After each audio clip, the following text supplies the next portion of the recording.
안녕하십니까, 김한입니다. 자, 이번 시간에는 2024학년도 교육대학교 정시 전형에서 이 면접에 합격하는 방법에 대해서 우리가 이야기해 보겠습니다. 자, 물론 면접에 합격하는 방법이라고 하면은 면접을 잘 보면 합격하지 않겠느냐라는 이야기를 할 수 있겠죠. 하지만 여러분들이 생각할 때 그럼 어떻게 하면 면접을 잘 볼 것이냐, 이 부분을 우리가 한번 이야기해 보겠습니다. 자, 우선 교육대학교 면접 유형과 방향성에 대해 한번 생각을 해보면요. 대학별로 면접 유형은 다 다르다는 것은 여러분들이 알고 계실 거고요. 그 다음에 이제 인적성 개방형 면접을 본다면 청주교육대학교에 해당이 되겠죠. 그 다음에 대부분이 재신문 면접을 보죠. 그리고 대면 면접을 보죠. 경인교육대학교나 부산교육대학교는 업로드 면접을 보고요. 올해 같은 경우에. 그 다음에 거기에 해당되는 것이 교직 관련 문제가 출제될 것이냐, 교양 관련 문제가 출제될 것이냐, 둘 다 출제가 될 것이냐. 그거에 따라서 상황이 달라질 수 있는 부분이고요. 교직 상황, 대구교육대학교 같은 경우가 될 것이고요. 이 부분은. 자, 그 다음 면접 방식에 대해서는요. 집단 면접을 보는 학교가 있고 개별 면접을 보는 학교가 있겠죠. 집단 면접을 보는 학교가 대구교육대학교예요. 3명이 들어가서 면접을 보게 되겠죠. 이 학교에 관련된 면접 방식은 별도의 영상을 찍은 것이 있으니 그 영상을 여러분들이 학교별 면접 방법에 대한 걸 참고하시고요. 그 다음에 이제 개별 재심을 면접하는 게 공주교육 서울, 그 다음에 전주, 진주교육대학교가 개별적으로 대면 면접, 재심을 면접을 보고요. 개방형 질문을 보는 학교가 청주교육대학교, 업로드 면접 방식이 경인교대, 경인교육대학교는 PF 방식이고 부산교육대학교는 PF 방식은 아니면서 채점을 하는데 면접 점수의 점수 차이가 어느 정도 크다라는 거 여러분들이 생각하시면 될 것이고요. 자, 그렇다면 이제 정말 중요한 부분이 어떻게 하면 면접에 합격할 것이냐. 어떤 대학이 됐든지 간에 답변하는 것은 여러분들이 다 비슷하다 이렇게 생각하시면 돼요. 자, 우선 기만 컨설팅의 모토를 보면은요. 바른 자세로 정선된 언어를 사용하여 질문에 적합한 답변을 대화하듯이 이야기한다. 자, 이 부분을 보면은요. 이렇게만 할 수 있다면 어떤 면접에도 합격할 수 있다라는 거 꼭 기억하시기 바랍니다. 그렇다면 학생들이 생각할 때, 바른 자세를 모르는 학생이 어디 있겠어요? 그리고 면접 보러 가갖고 욕을 하겠어요? 거친 언어를 쓰겠어요?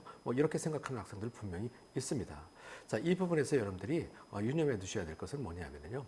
여러분들이 12년 동안 공부를 했기 때문에 바른 자세가 어떤 것이라는 건 이미 다 알고 있을 거예요.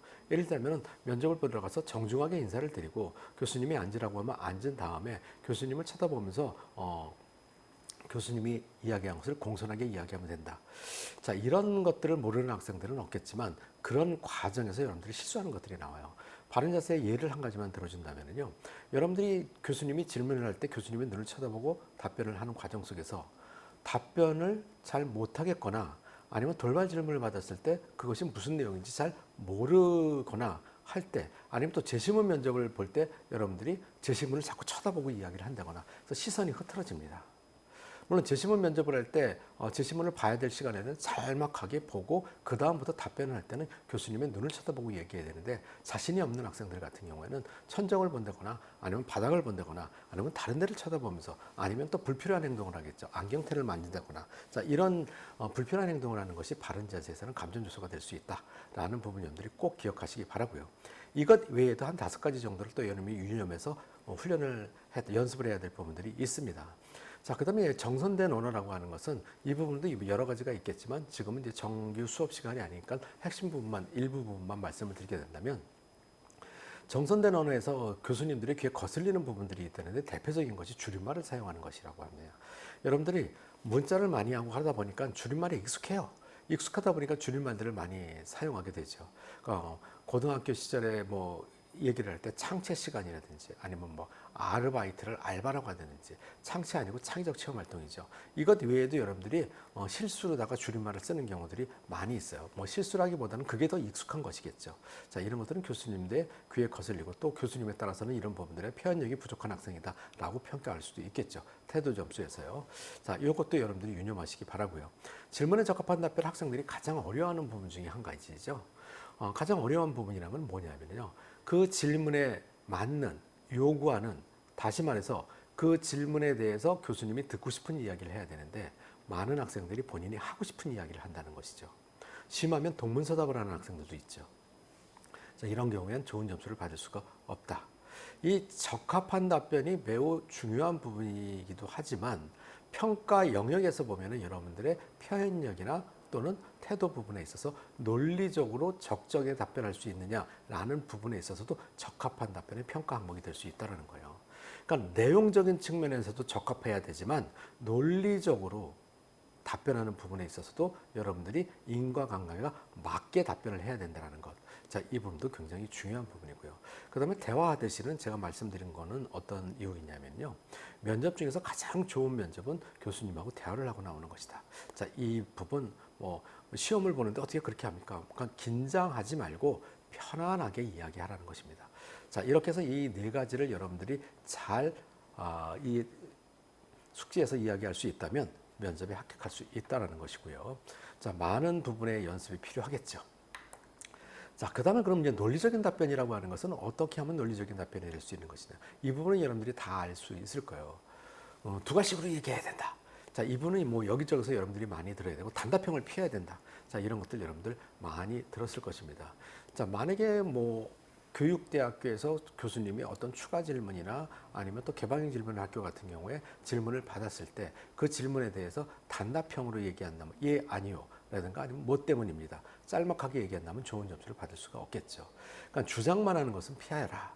최소한 2단 구성부터 시작이 되는데 논리적인 답변이라고 하는 것은 두 갈식으로 주장을 이야기하고 그 다음에 근거를 이야기해야 되겠죠.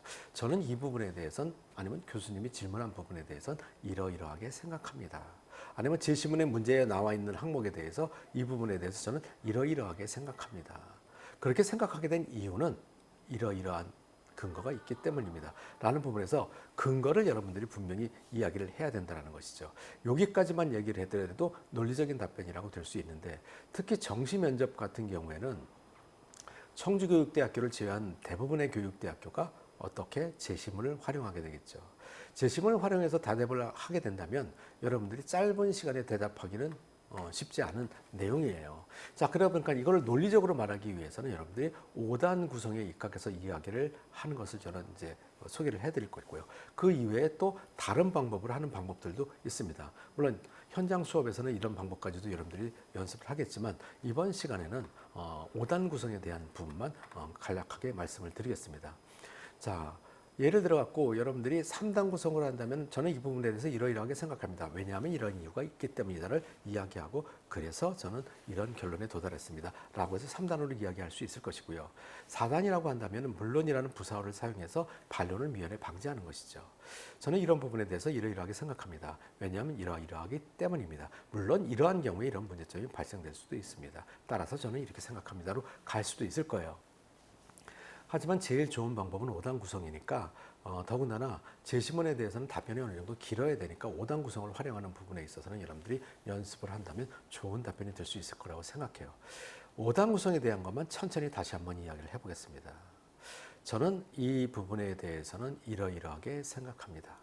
왜냐하면 이러이러한 이유가 있기 때문입니다. 물론 이러한 경우에 이러한 문제점이 발생될 수도 있습니다. 하지만 이러한 문제점은 이렇게 해결할 수 있기 때문에 따라서 저는 이렇게 생각합니다. 라고 이야기를 한다면 동일한 내용을 이야기하더라도 훨씬 논리적으로 들린다는 것은 여러분들이 이 시간을 통해서도 이해할 수 있을 것입니다. 물론 뭐 평상시에 이렇게 말하는 학생들도 있겠죠. 자, 그 다음에 반드시 출제되는 문항들 여러분들이 면접을 보러 가기 전에 또는 이제 미리부터 무엇을 준비해야 되는지 모르는 학생들 같은 경우에 여기 있는 것들은 반드시 공부해 두면 도움이 된다. 물론 이것 이외에도 공부해야 될 것들이 많이 있겠죠. 뭐 교육 이슈나 시사 이슈 이런 것들도 공부해 둘 필요가 있겠지만은 최소한의 여기 있는 것들은 반드시 공부해 두면 훨씬 도움이 된다. 어떤 문제가 나올지는 모르지만 매년 출제가 되고 있는 내용들입니다. 이 중에서 어느 대학교에서 어떤 문제가 출제될지는 사실 알 수는 없겠죠. 여기서 말하는 나만의 교사상이라고 하는 것은 어떤 문제가 출제가 되더라도 여러분들이 교직관을 또 교육관을 실어서 답변을 해야 되기 때문에 이건 반드시 필요한 부분이고요. 뭐 집단 따돌림, 다문화 가정 학생은 점점 늘어나고 있죠. 집단 따돌림도 마찬가지고요. 학교 폭력 점점 증가하고 있죠. 그러니까 이러한 문제들은 꾸준히 출제되고 있어요. 누가 해결해야 되기 때문에 예비 교사인 여러분들이 해결해야 되기 때문이죠. 그리고 우리는 교육이 창의적인 교육이 이루어져야 된다는 것은 여러분들 알고 있고요. 2015 교육과정이나 2022 교육개정 안에서도 모두 다 학생 중심의 교육으로 창의적인 교육을 해야 된다는 것이 교육의 방향성임에도 불구하고 여러분들은 여전히 학교에서 주입식 교육을 받고 있습니다. 자, 그렇기 때문에 면접에서 창의적인 교육이라는 것은 끊임없이 출제되고 있는 문제이죠.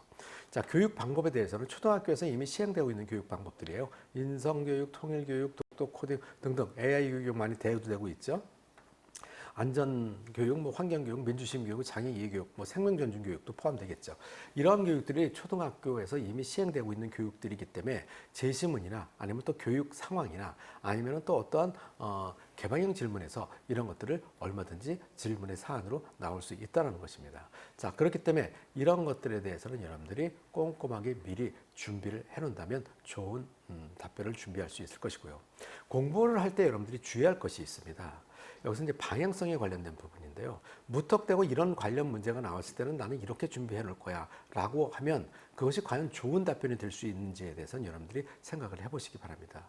물론 교육학을 고등학교 때 충분히 배우고 공부한 학생들이라면 많은 도움이 될 것이라고 생각이 되는데요.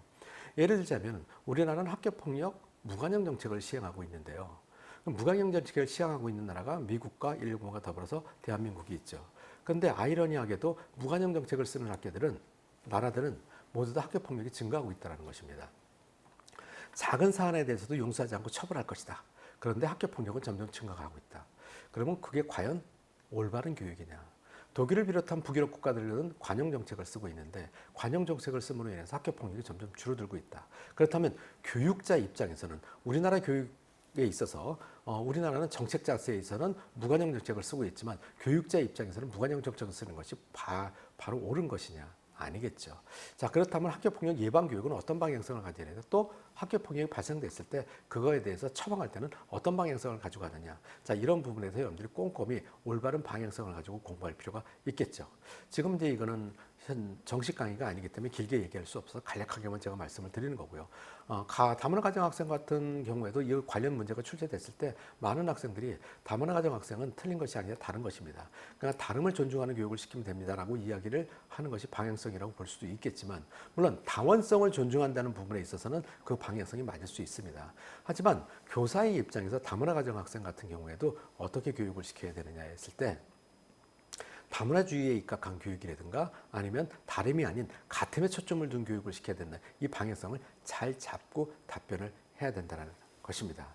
자, 그렇기 때문에 여러분들이 나머지 부분들 또 이외의 부분들에서도 공부를 할 때 무턱대고 공부를 하지 말고요. 제가 쓴 책이라든가 아니면은 또 인터넷 강의라든가 이런 것들을 참고하면 도움이 많이 될 것이고요. 또 많이 면접 준비가 제대로 안 돼 있다면 현장 강의를 이용하는 것도 좋은 방법이 될 수 있겠죠. 자, 이런 것까지 여러분들이 준비를 하시면은 면접을 준비하는 데 훨씬 도움이 될 거라고 생각하고요. 자, 마지막으로 이제 기만 컨설팅의 현장 강의 특강 안내입니다. 자, 현장 강의 같은 경우에는 현장 강의하고 온라인 연계 강좌를 연계해서 교육을 시킵니다. 학생들이 특히 정시 면접을 준비하는 학생들은 미리부터 준비 안 되어 있는 학생들이 상당히 많이 있더라고요. 그래서 미리부터 현장에 오기 전에 예습할 수 있고 현장 수업이 끝나고 나면 복습할 수 있는 연계 강좌를 제공해주고 있고요. 현장 강의는 12월 26일부터 개강이 시작되는데요. 이 상세 일정은 기만 컨설팅 홈페이지에서 확인할 수 있습니다. 그리고 수업 신청은 아래에 있는 전화번호로다가 전화를 하셔서 신청하시면 되고요.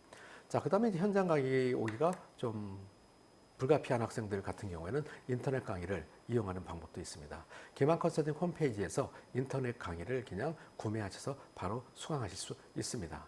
인터넷 강의는 여러분들이 지원하는 대학별 강의로다가 나눠져 있기 때문에 그 해당 학교 하나만 신청해서 수강하시면 모든 것을 해결할 수 있을 것입니다. 자, 아무쪼록 여러분들이 지금까지 말씀드린 것들을 참고하셔가지고 준비하신다면 좋은 면접 하셔서 좋은 결과 있을 것이라고 생각합니다. 여러분 감사합니다.